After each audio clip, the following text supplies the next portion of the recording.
Some people are found by the ones who were never looking. It is 3 a.m. in Hong Kong. The rain has stopped, but the road is still wet. A man drives home after a long shoot. His headlights catch something. A wheelchair, overturned.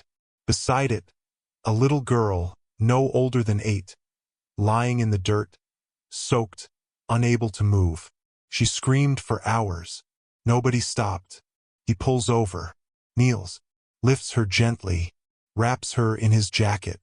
That man is Bruce Lee. He drives to the nearest hospital. The nurses find no parents, no name, no one looking for her. They believe she was dumped. Bruce sits at her bedside and does not leave. She has not spoken in 4 years. But what will a martial arts legend do for a child the whole world forgot? If the story moves you, like, subscribe and stay for every single chapter. Dawn came slow that morning. Gray light through hospital windows. The smell of disinfectant and floor wax. And Bruce Lee, still sitting in a plastic chair beside a bed too big for the child lying in it. Now here's the thing. Bruce had been awake for over 24 hours. He had a film shoot starting in 5 hours. His body was sore. His mind was running on nothing. But every time he looked at that little girl, something locked him in place. He wasn't going anywhere. A nurse came in around 6. She checked the girl's vitals, wrote something on a clipboard, and looked at Bruce like he was a problem she didn't want to deal with. "Sir, we need to discuss the patient's situation." Bruce leaned forward. "What situation? There are no records, no family, no identification. She was not brought in by ambulance. There is no file." "So make one," Bruce said. The nurse paused. "It is not that simple. Without a legal guardian, without a name, the hospital's obligation is limited. We will contact social services. They will place her in a state facility." Bruce had seen state facilities. Not the clean ones they showed on television. The real ones. Overcrowded. Understaffed. Children lined up in hallways with no one to hold their hand. He stood up. "She stays here. I will cover every cost. Whatever she needs. Tests. Medication. Private room. I am paying for it." The nurse looked at him like he had lost his mind. A man in a wrinkled shirt, smelling like rain and sweat, making promises at 6 in the morning. But she didn't argue. She left to get the doctor. The doctor arrived 20 minutes later. Older man. Calm. He examined the girl carefully while Bruce stood by the window. When he finished, he pulled Bruce aside. "She has cerebral palsy. Severe muscle atrophy in both legs and her lower spine. She is malnourished. Dehydrated. Based on the condition of her skin and her weight, I believe she has been without consistent care for several months. Possibly longer." Bruce felt his jaw tighten. "And no one reported her missing? No one reported anything." Believe me, that sentence sat in the room like a stone. A child. Paralyzed. Left on a road in the middle of the night. And not a single person on this earth had filed a report. Bruce made 3 phone calls. Not to journalists. Not to his agent. He called his personal physician. He called Linda, his wife. And he called the hospital's billing department. Within the hour, the girl had a private room, clean sheets, and a meal on the way. His producer called at 7:30. Loud. Angry. Where was Bruce? The crew was waiting. Lighting was set. They were burning money every minute he wasn't on set. Bruce lied. He said his car broke down. Said he'd be there by noon. He stayed at the hospital until 11. Here's what he noticed in those hours. The girl didn't cry. She didn't smile. She didn't react to voices or movement around her. She lay still, eyes open, staring at the ceiling like she had been doing it for years. Like the world had taught her that nothing was coming, so there was no point in looking for it. But when Bruce spoke, something small happened. Her fingers moved. Not a wave, not a reach, just a twitch. A tiny motion in her right hand, almost invisible. Every time his voice filled the room. He pulled his chair closer. He leaned down. and he said 5 words. "I am not leaving you." She didn't look at him. She didn't turn her head. But her hand, the one closest to his, opened just enough to find his fingers. And she squeezed. It was weak, barely there. The kind of grip a person might not even feel if they weren't paying attention. But Bruce was paying attention. He felt it, and something shifted behind his eyes. He squeezed back. He walked out of that hospital at 11:15, got in his car, and drove to the studio. He did his scenes. He hit his marks. He threw his punches and nailed his takes. Nobody on set knew where he had been. Nobody knew what he had seen. But Bruce knew. And he knew something else too. He knew that when he finished shooting that night, he was going back. Not because someone asked him to. Not because anyone expected it. Because that squeeze meant she was still in there. And if she was still in there, he was not going to let her stay in there alone. That night, driving back toward the hospital, he passed the same stretch of road. The wheelchair was gone. Someone from the city had probably cleared it. But the image stayed. A child in the dirt. Rain on her face. Alone. He kept driving. And his life quietly split in two. The one the world saw. And the one that started in a hospital room with a girl who had no name. The next afternoon, Bruce walked into that hospital room carrying a brown paper bag. Inside was a bowl of congee from a shop near the studio, a soft blanket, and a small transistor radio. He set the radio on the windowsill and turned it to a station playing classical music. Nothing loud, just something to fill the silence. The nurses watched from the hallway. One of them whispered to another. "He came back." The other shrugged. "They always come back once. Maybe twice. Give it a week." But a week passed, and Bruce kept coming. Every day between shoots, sometimes still in costume, he walked through the hospital doors. He sat beside the girl. He talked to her.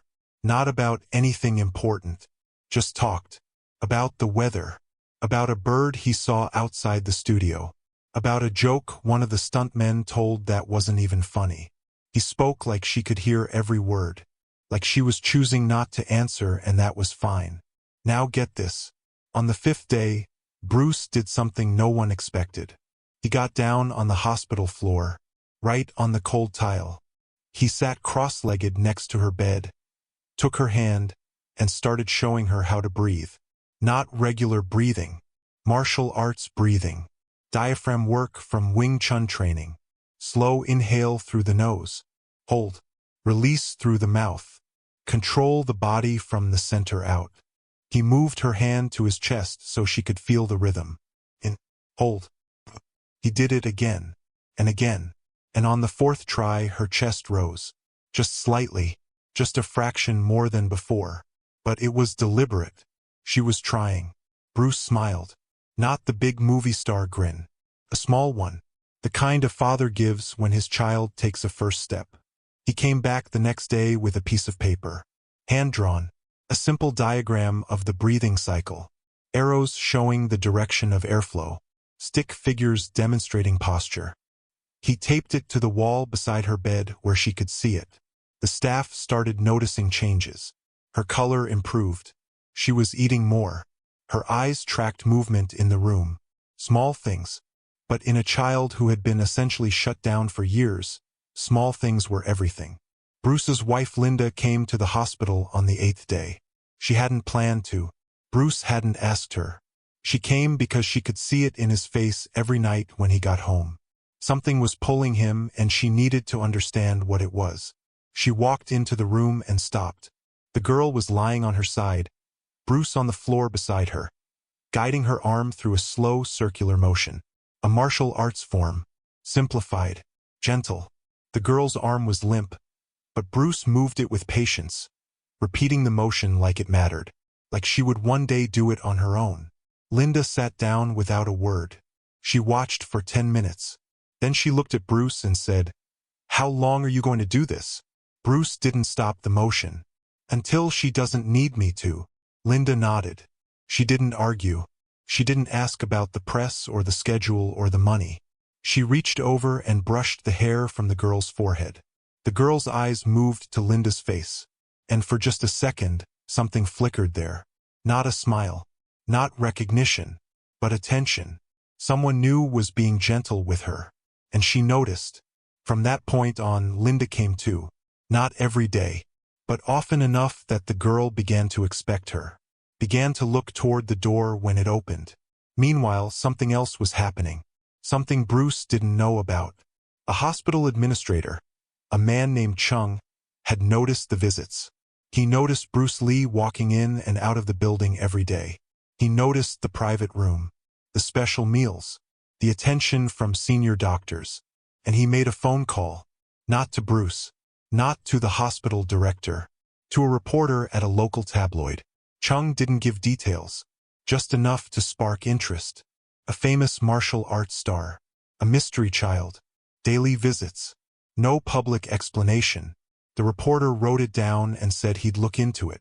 But that evening, none of that mattered yet. Bruce didn't know about the call. Nobody told him. The girl was calm. Her breathing exercises were showing real results. There was color in her cheeks that hadn't been there a week ago. The radio played softly on the windowsill. Linda had brought fresh flowers. The room felt warm, safe. Bruce drove home that night with the windows down. The air was cool and clean. He felt something he hadn't felt in a long time. Not excitement, not pride, just peace. The feeling that he was doing exactly what he was supposed to be doing. The girl was stable. The routine was working. The hardest part, he believed, was behind him. He slept well that night, deeply. No dreams, no worry. It was the last good sleep he would get for a long time. The phone rang at 6 in the morning. It was his assistant. She was crying. Bruce told her to slow down.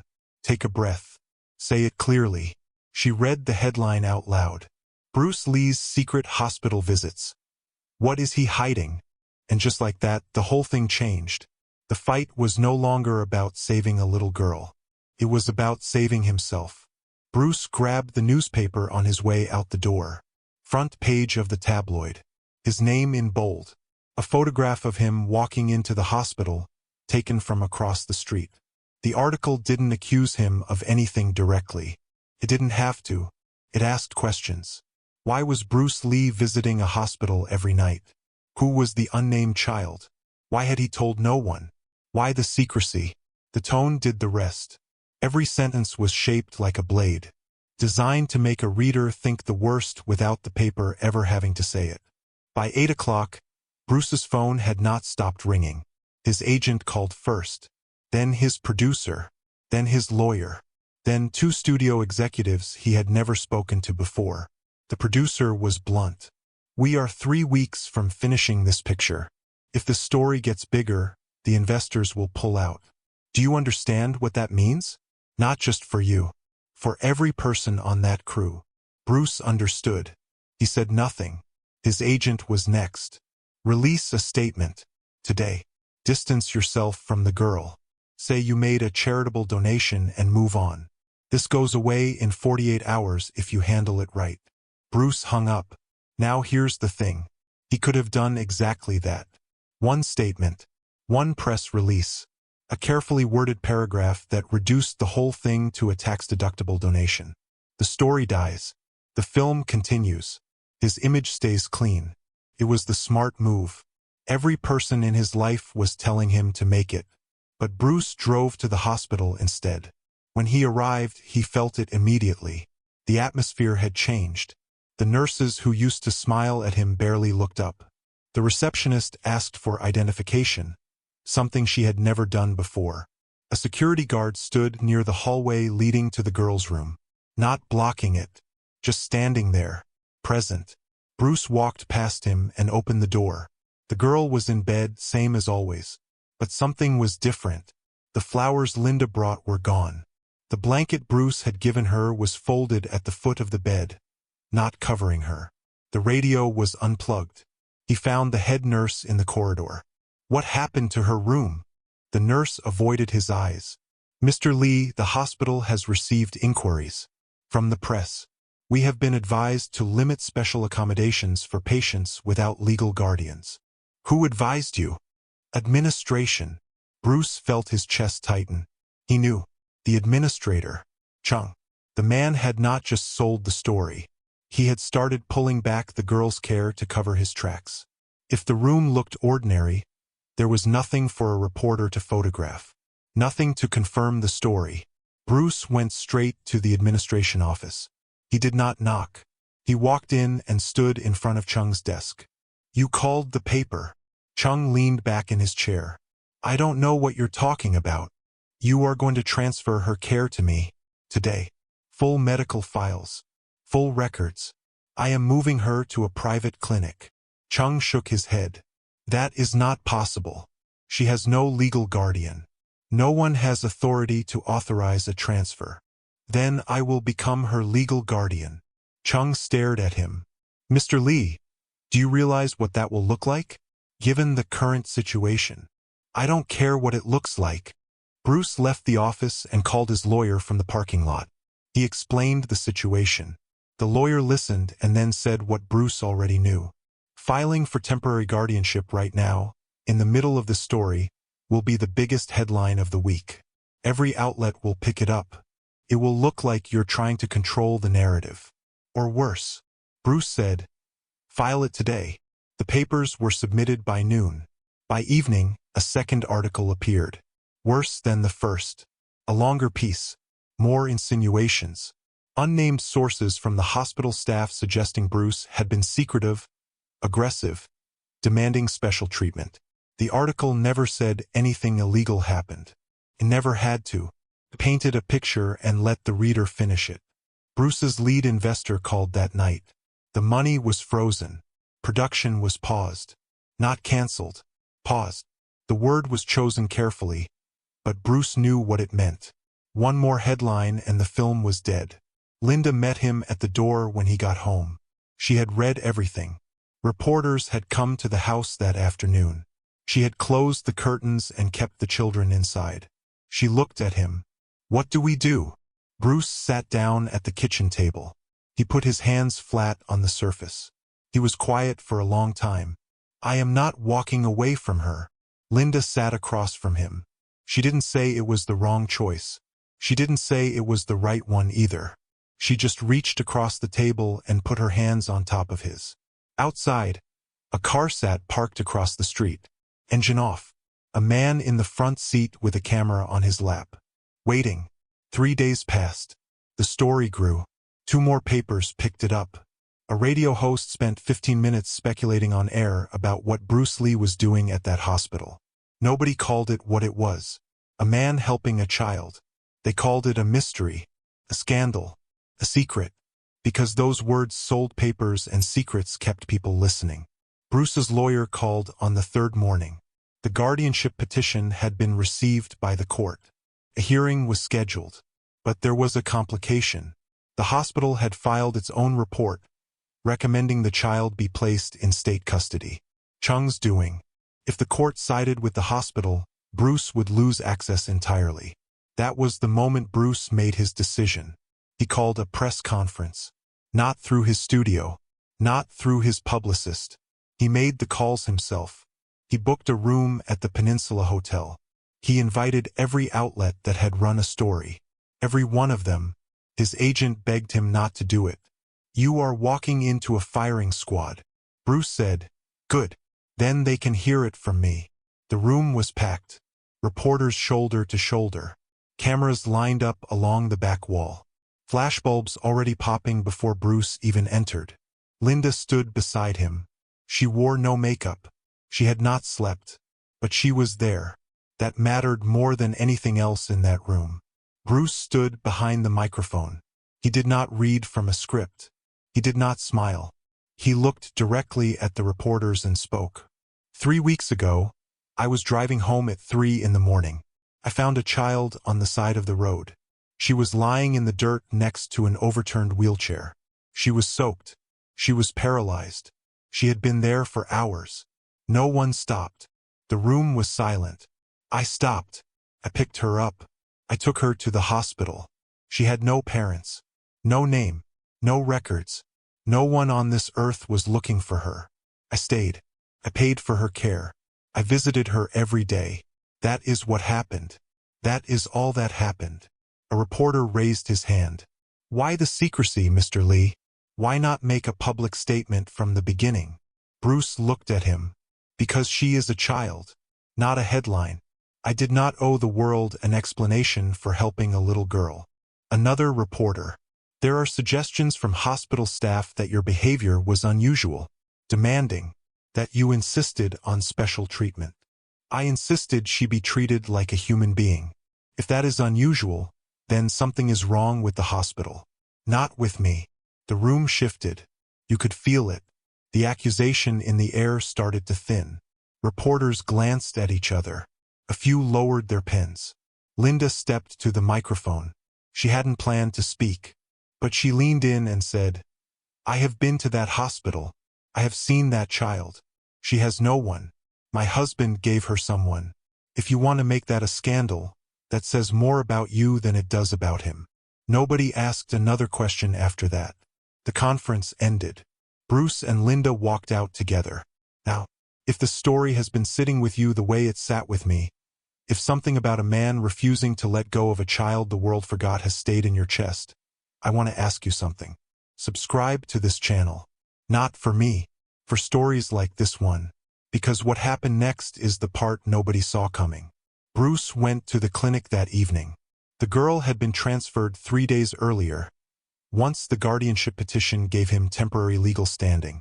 The private clinic was quiet, small, clean. Her room had a window that looked out on a garden. The radio from the hospital sat on the sill, still playing. He sat beside her bed. Same as every night. He took her hand. He didn't talk about the press conference. He didn't talk about the headlines or the investors or the film. He just sat with her, quiet. Then he did what he always did. He lifted her arm gently and began moving it through the form. Slow circles. The same motion he had done 100 times. Her arm was still weak, still mostly limp. But she followed the movement now, just barely. A shadow of resistance in her muscles. She was trying. He leaned close to her ear and said what he had said many times before. Strength was never about the body. It is about refusing to quit. She looked at him, not past him, not through him, at him. And then something happened. Her lips moved. Not a twitch, not a reflex, a deliberate motion. Her mouth opened, her throat tightened, and a sound came out. Rough, cracked, like a machine starting after years of silence. One word. Bruce. The room stopped. A nurse in the doorway froze. Bruce did not move. He did not breathe. His hand stayed on hers. His eyes stayed on her face. She said it again. Louder, clearer, like she had been saving it. Bruce. Her first word in 4 years. And it was his name. Tears ran down his face. He didn't wipe them. He didn't look away. He just nodded. Slowly, like he had been waiting for that word his entire life. The nurse turned into the hallway. She was crying. Another nurse came. Then another. They stood in the doorway, watching a man hold the hand of a girl who had just remembered how to speak. Nobody took a photograph. Nobody called a reporter. Some moments don't belong to the world. They belong to the people in the room. The days after that were quiet. Not the tense quiet of waiting for something bad. The real kind. The kind that follows something true. The press conference had done its work. The story didn't die overnight, but it changed direction. Editors who had run the accusations now ran corrections. Not because they felt guilty, because public opinion had turned, and papers follow the crowd just like everyone else. Letters started arriving at the studio, not from journalists, from people, families with disabled children, mothers who had been told their kids would never speak, fathers who had given up and were ashamed to admit it. They wrote to Bruce not because he was famous. They wrote because he had done the thing they wished they had the courage to do. He stayed. The film resumed production the following week. The investors came back. Not all of them, but enough. Bruce returned to set and finished the picture on schedule.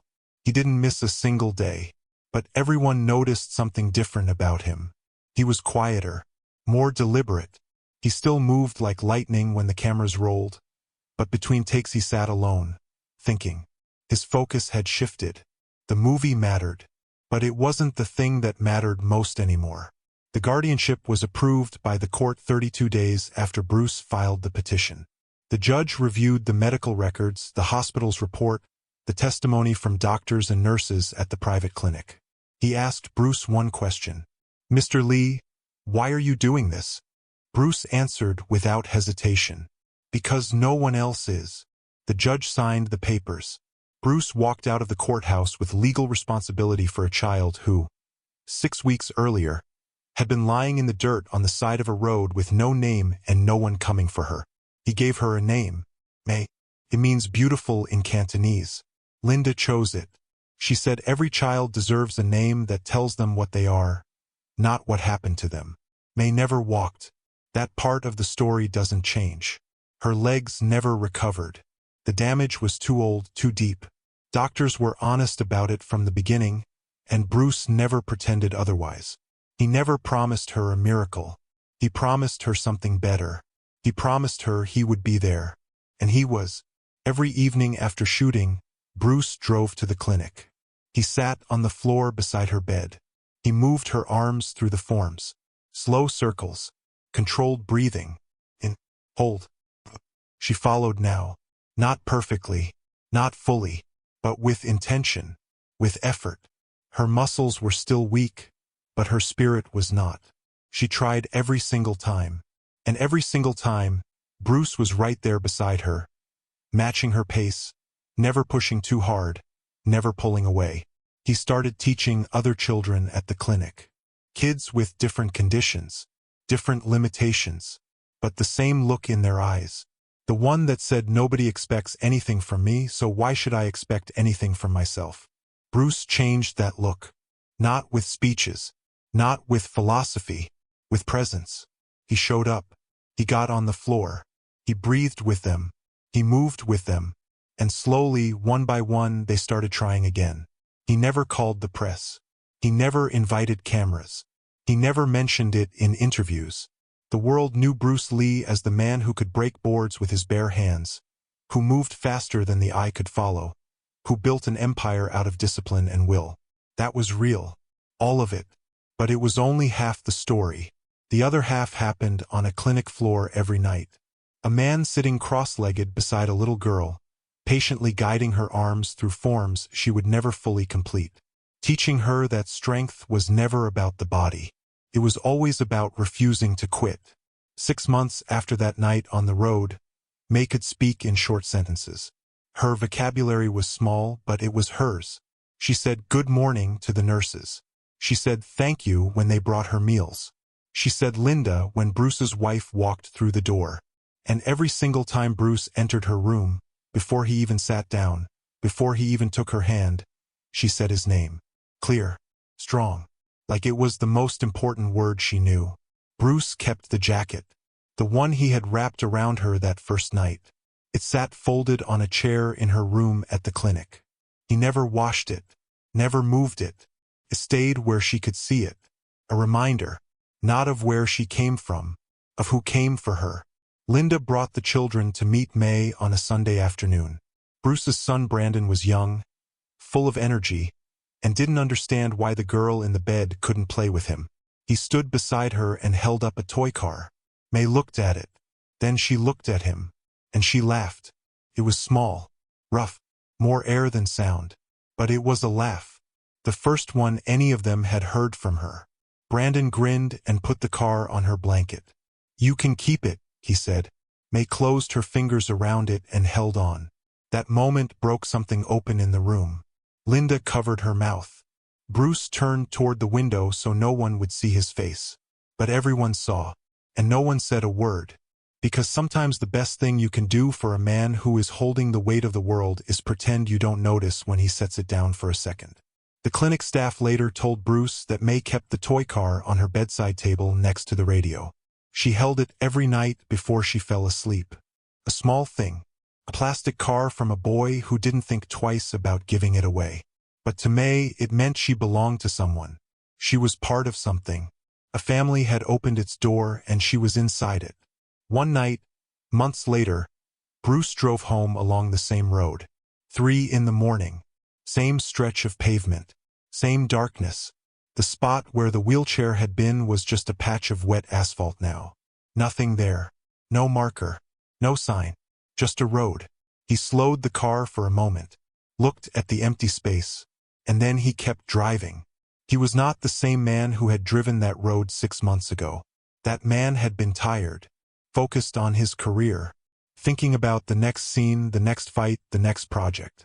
That man would have seen the wheelchair and maybe slowed down. Maybe. Or maybe he would have told himself someone else would stop. Someone closer. Someone more qualified. Someone whose life wouldn't be torn apart by the decision to care. But he did stop. And everything that followed came from that single choice. Not a grand one. Not a heroic one. A human one. He saw a child in the dirt, and he could not drive past her. Believe me when I tell you this. The world will remember Bruce Lee for his fists, for his speed, for the way he moved on screen like no one before or since. But the people who were in that clinic, the nurses, the doctors, the children, Linda, and most of all May, they remember him for something else entirely. They remember him for the night he knelt in the rain and picked up a little girl nobody wanted. And they remember that he never put her down. Some people are found by the ones who were never looking.